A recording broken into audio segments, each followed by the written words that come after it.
Hello and welcome to our new video series on competitions. So this is something we've been getting a lot of questions about recently, how to prepare kids for competitions, how to assess competitions that you've been to, how to find competitions, and how to run competitions. So we're going to look at these different concepts, throughout the different videos. Today we're going to look at running competitions. To be very clear, this isn't about running competitions as a university debating society in the sort of cookie cutter format of, BP, 3 to 4 rounds break, first and last minute protected sort of thing. That sort of very standard model is used pretty much exclusively in the university-run aspect of the school circuit in the UK. And I think if you want to run competitions like that, you definitely can. I've made some videos on what I think can be done better in those. But I think if you're running a competition as a school, which is what this is about, you probably are not going to emulate that format entirely. If you are, you don't really need my advice, I don't think. So this is going to be more about running different sorts of competitions. That could be an internal, perhaps for all of your debaters, or perhaps it's an off timetable day, like you get to take all of KS3 or all of year 10 off timetable for a day and run a competition for the whole year or multiple years. Maybe it's an after school evening competition against some of your local schools. Or maybe it is a full weekend day, and maybe it's not debating. Maybe it's public speaking or mooting or something like that. So we're going to chat today in this video about some key things to consider, and then the next video I'll give some examples of competitions I've run in the past year for different age groups, experience levels, and both public speaking and debating and some other stuff. So I think broadly 4 things to consider. We'll go through each of them in a bit more detail. Goals, like why are you running this competition specifically? It shouldn't just be about making kids better at speaking. We can have more specific goals, and it behooves us to do so. Capacity, really important consideration. How much capacity do you have? Not just in terms of how many kids can you cater to, but a few other things. What sort of kids are you catering to, and how that factors into the type of competition you want to run. And then lastly, some things that I think are overrated and underrated when considering how to run a competition. So firstly, and really, really importantly, is goals. I think a lot of the time, when people run a debating competition, they don't, or a public speaking competition, or mooting, or MUN, or philosophy, or whatever, we don't always go much beyond we want the kids to get better at speaking. But I think that a lot of the time you do want to have more specific goals. And you want to be thinking, okay, do I just want to give them as much practice as possible in the time that I've been giving them? Do I want it to be really fun? Is this a recruitment competition? I want this to be a springboard for kids doing more debating or public speaking or whatever in the future.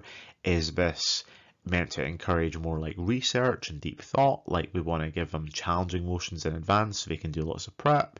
Is this about improving teamwork? Is it about improving inter-school relationships and fostering partnerships? Maybe you want to have a competition where, for example, you have teams of 3, but everyone just comes as schools turn up with their individual students, and then you randomly pair or treble everyone up into teams at the start so that everyone's speaking with students from other schools, so there's sort of like forced socializing going on. There's a lot of different potential goals, even as I've put here, like maybe the goal is to impress someone, impress the head of English, or impress your head teacher or your head of year or the governors of your school or whatever by running a competition or running an event that is very audience friendly for parents or someone. And that obviously wouldn't be your standard BP type competition, because BP isn't the most interesting to listen to for most compared to other formats. And if you really want to impress parents or governors, you definitely want to have a final. But if you want to maximize practice, you probably don't want to have a final, because during the final, most people aren't practicing because most people aren't debating. So you want to really think about what you specifically want to achieve with this event, and that will change event to event, and you can alter your format of competition from event to event to cater to that. I think it's really important that we think about capacity when we're planning a competition or planning an event. The capacity of the convener, that's probably you, the organizer. You know, how many competitions have you run before? What size of competitions have you run before? How did they go? If you've only run competitions for 10 or 20 kids and they didn't run to time or they weren't perfect, then try getting good at running smaller events before you run a bigger event. If you've only ever run competitions that are like very cookie cutter BP format, then get really good at running those and then maybe try something a bit different. How good are your judges? Good judges make competitions so much easier. You know, they'll fill in the ballots quicker, they'll come to decisions quicker, they'll give quicker and better and more succinct feedback.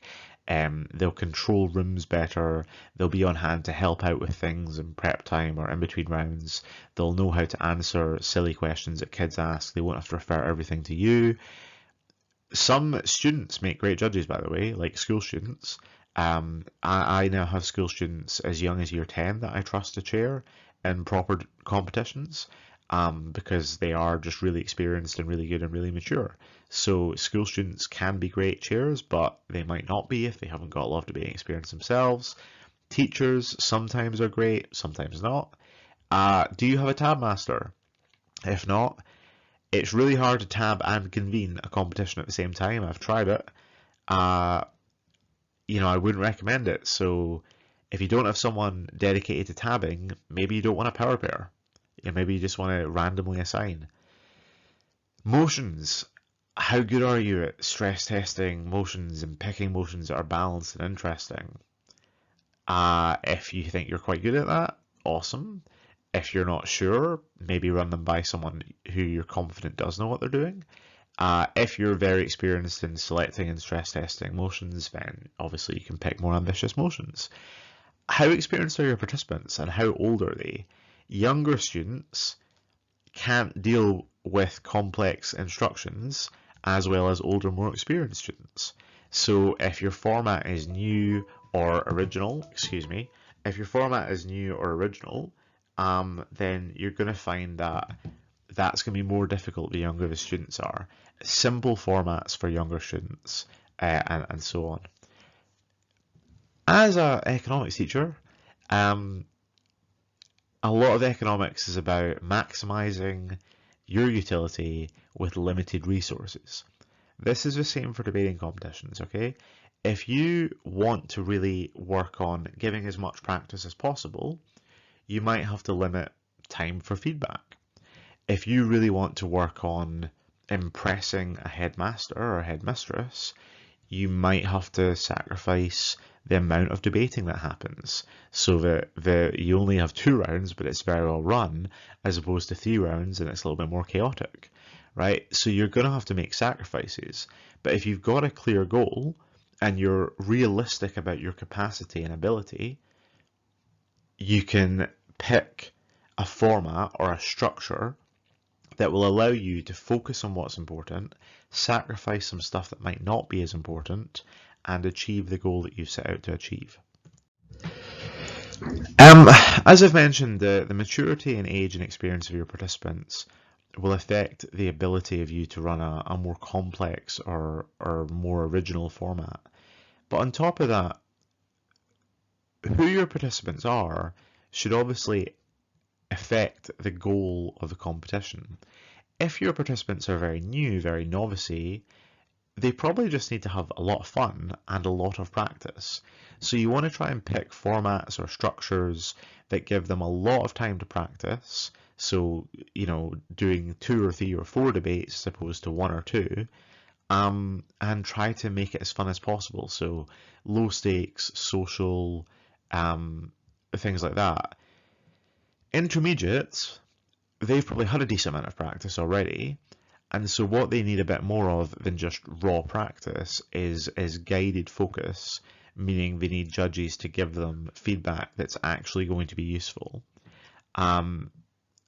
More advanced kids might need specific objective practice, meaning if you've got kids that are generally quite good, just giving them as much practice as possible isn't as useful as quality practice. So quantity for novices, but quality for advanced. Meaning, if you have a bunch of kids who are really good at BP but not very rhetorical, you probably want to run a public speaking competition. If you have kids who are really, really good at researching but bad on their feet, you want to run a short prep competition. Those considerations are much more important the more advanced your students are. Some things that I think are overrated, first of all. I think speaker points are overrated. I don't think a competition needs speaker points. I almost never have speaker points in competitions that I run because it makes tabbing more complex, it makes ballots more complex, it takes more time for every round that you do, and I don't think that they're terribly accurate or terribly useful. New formats, I've put in quotation marks.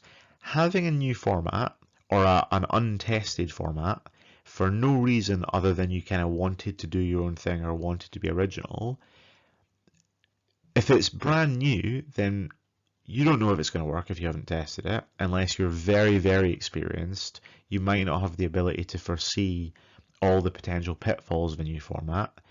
Your judges are going to have to be more capable if it's a new format because it's harder to adjust to a new format if you're a less experienced judge.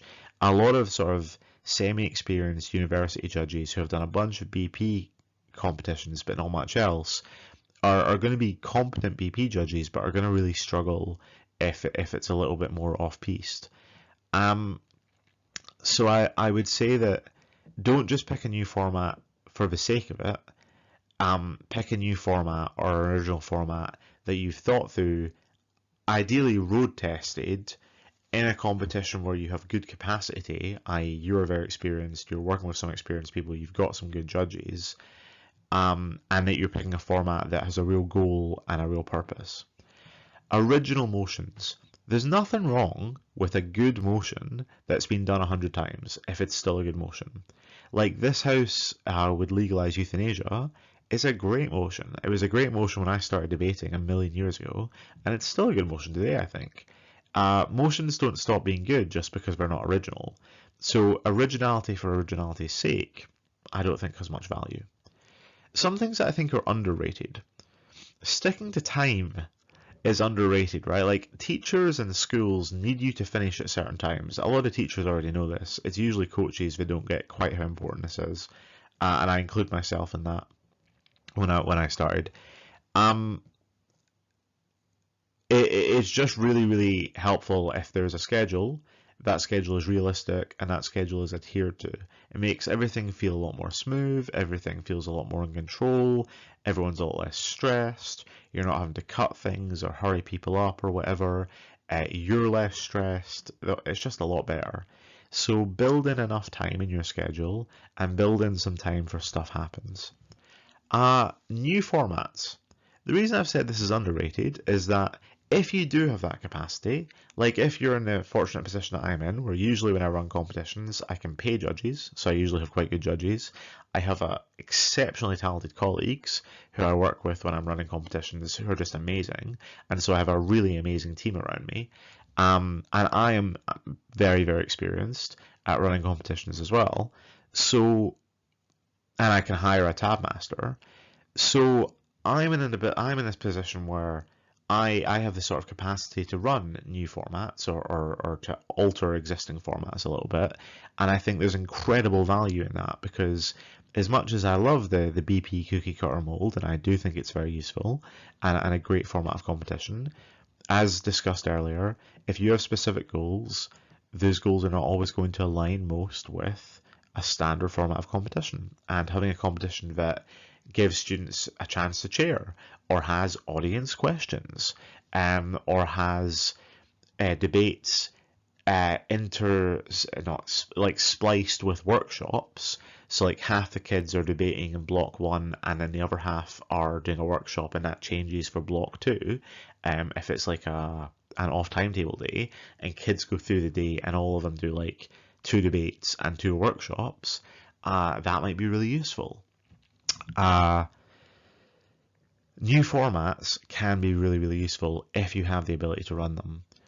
competent judges, as I've mentioned already, they really do make a huge difference. It's not just about better feedback. They're going to be more able to control rooms. They're going to be more able to answer questions. They're not going to have to refer everything to you. They're going to be able to sort of give kids advice on the fly within rooms. They're going to be able to understand like different formats and what you're aiming for easier. They're just useful. Yeah, competent judges are a godsend, and a competent tab person is just amazing, worth their weight in gold. Clarity.